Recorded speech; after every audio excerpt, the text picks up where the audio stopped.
वालेकुम वरहमतुल्लाहि वबरकातुहू। पिछले व्लॉग में मैं आपको बताया था कि मैं एक रेस्टोरेंट में काम करता हूं, लेकिन आज मैं आपको दिखाने जा रहा हूं वो जगह, वो माहौल जहां मैं रोज़ाना के दिन गुजारता हूं। ये सिर्फ एक नौकरी नहीं, ये मेरी मेहनत, मेरा जज्बा और मेरे ख्वाबों की पहली सीढ़ी है। तो आए मेरे साथ कदम रखें उस दुनिया में जहाँ खाने बनते हैं लेकिन सिर्फ जायके नहीं, यादें भी तैयार होती हैं। गोश्त मिसाले से मिलता है और ग्रिल की आँच उसे चूमती है तो पैदा होती है टिक्का बोटी, नहायत जुज़ा देने वाली खुशबू और हर बोटी में ऐसा जायका जैसे ज़बान पर चलती लकीर हो, मगर मज़े की ये हमारी खास टिक्का बोटी है। ताज़ा गोश्त, देसी मिसाले और घंटों की मैरिनेशन के बाद जब इसे अंगारे पर रख दिया जाता है तो बोटी, खुशबू और आँच मिलकर लिखते हैं एक जायके की कहानी जो सीधी दिल तक जा पहुंचती है। ये सिर्फ खाना नहीं, ये हमारी मेहनत की गवाही है। जहाँ नरमी हो वहाँ दिल खुद नरम हो जाता है और जहाँ मलाई बोटी हो वहाँ ज़बान चुप नहीं रहती। ये है हमारी खास मलाई बोटी, जिसकी हर बोटी में हर नरमी, खुशबू और एक मखनी जायका। ये बोटी ना ज़्यादा मसाले वाली है ना कम, बस ऐसी के बच्चों से लेकर बड़ों तक सब ऐसे पसंद करें। इसकी मैरिनेशन दूध, दही, क्रीम और खालिस मसालों से तैयार किया जाता है। जब ग्रिल पर हल्की आंच से पकती है तो अंदर से जूसी, बाहर से हल्की सी सुनहरी,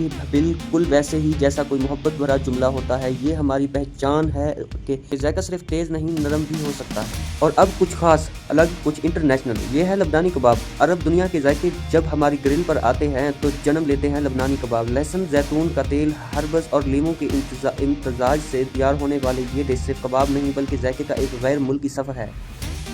इनका हर बाइट आपको बैरून मुल्क की याद दिलाता है, लेकिन ये लबनानी कबाब बने हुए हैं एक अच्छे और प्रोफेशनल शेफ के हाथ से। अब इसे पैक किया जा रहा है ताकि गाहक के पास जाए गर्मा गर्म और मज़ेदार। आप भी मेरे हाथ के अगर खाना चाहते हैं टिक्का बोटी और मलाई बोटी और कबाब तो आ जाएं मियाँ चन्नू में। अब बारी आ गई कबाब की, तो कबाब माशाल्लाह हमारा लबनानी कबाब बहुत ही खूबसूरत और बहुत ही जूसी, जैसे कि आप देख रहे थे कि जूस टपक रहा था।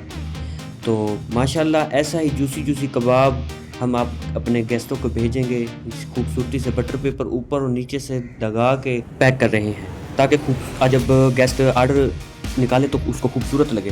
बारबेक्यू की तैयारी हो गई, पैकिंग हो गई थी, अब नान बच रहे थे। मैंने कहा उस्ताद के साथ नान भी पैक करवा दूं, आखिर बंदा ही बंदे के काम आता है। तो अकेला उस्ताद लगा हुआ था, मैंने कहा चलो मदद करवा दें।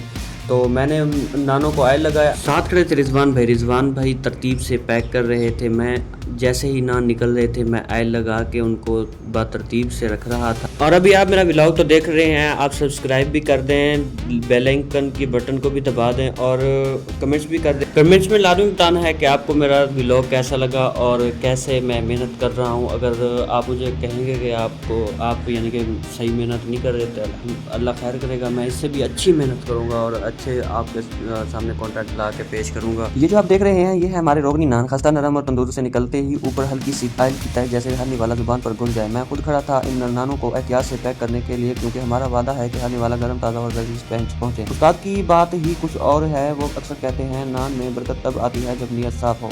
उसी तरसीब से उस्ताद लगाता गया, हम ऑयल लगाते गए। उस्ताद तंदूर के अंदर से निकालता गया, हम ऑयल लगा के शापर के अंदर पैक करते गए। लिफाफे के लिफाफे के अंदर डाल के फिर शापर में पैक करके डाल के हमने फिर इसको सही तरीके से शापर में बंद किया। शापर में बंद करके पहले हमने बारबेक्यू दिया है पार्सल सेक्शन पे, उसके बाद फिर नान की बारी आ गई, नान भी दिए हैं पार्सल सेक्शन पे। ये छोटा सा ऑर्डर लगाने के बाद मुझे आ गया था थोड़ा सा पसीना, तो मैं छोटी सी पंखी के सामने रख के पीछे बैठ गया चेयर पे ताकि ठंडी हवा ले सकें और पसीना सुखा सकें।